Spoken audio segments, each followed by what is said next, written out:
Okay, as we continue on this video about this wonderful woman, Mary C's, I'm here in Mid-City, LA, and I'm a little bit east of Western Avenue, and I just wanted you fans of anything American popular culture, I just wanted you to see how this area looks here in what they call now Little Korea. How everything's pretty much original. Now this was the first part that was being built up in the teen era in the 20s, when most of the people from the Midwest were coming out to California.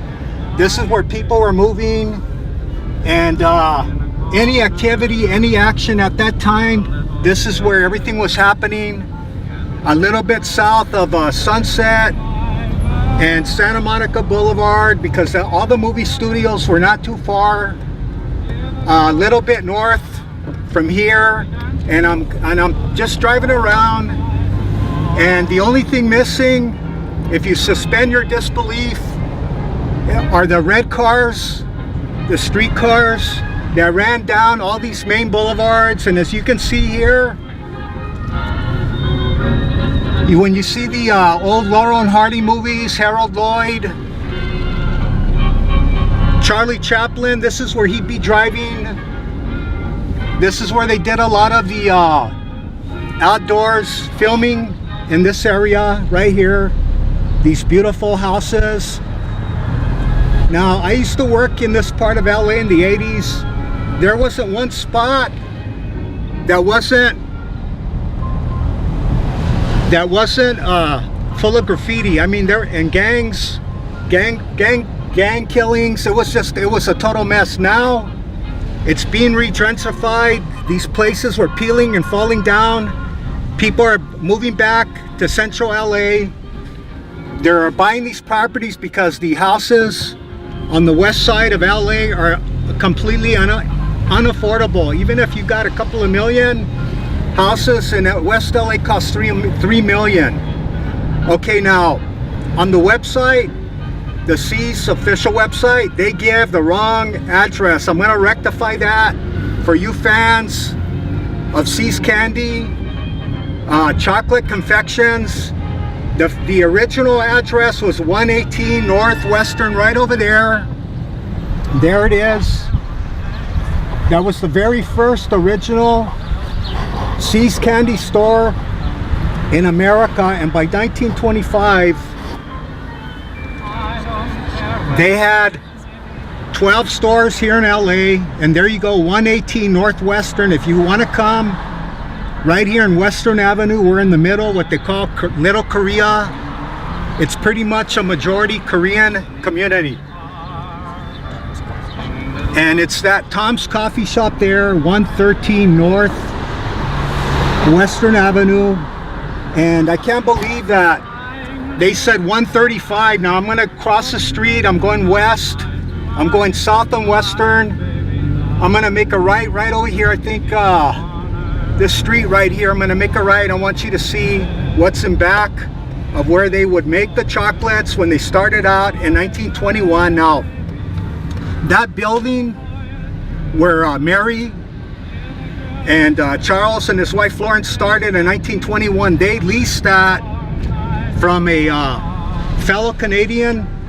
He was a pioneer. He was from Quebec, Canada. He was one of the early pioneers of Burbank, California, and his name was Amavla Lemur.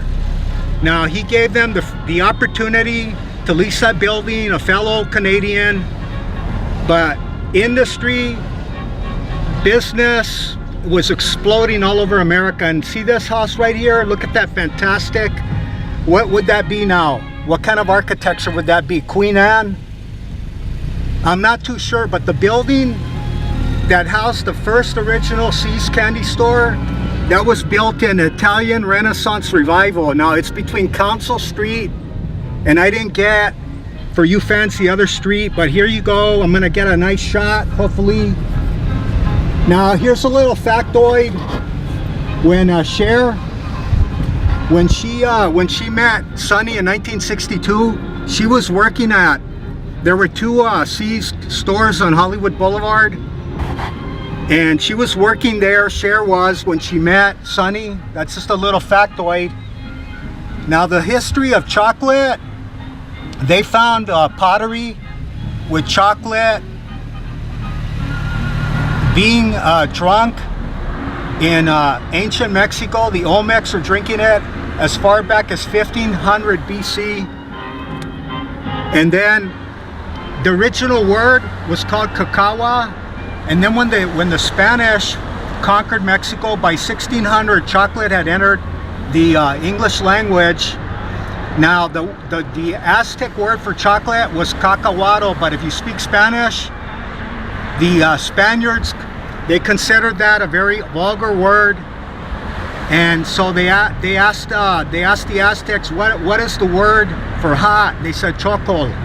So they combined chocol with atl. Okay, here it is, 113 Northwestern Italian Renaissance Revival. And can you believe it? The guy that owned this property, he was going to actually tear it down, and he applied for a strip mall, and they said, you got too many strip malls, man. Strip malls, so you're just gonna have to live with that building, maybe if you fix it up or whatever. So there you go. As you can see, thankfully it's not going to be raised anytime soon, and it looks like maybe the owners that bought this property, or the guy that was going to tear it down, maybe he knows the history of the building, because as you can see, it's painted in that what they call C's white. It was a patented color, and as you can see, I guess that's 125 North Western, and then the suite is 113. So maybe it is 125, but it's absolutely not 135 now. It's between First Street and Council. And so after this, now for you fans of chocolate confections and C's candies, I'm going to take you to where the factory was after this, when they stopped making chocolate here somewhere in the 30s, in the back of this building. I'm going to take you to where they now make the chocolate since probably the 1930s. And I can't, that house is fantastic.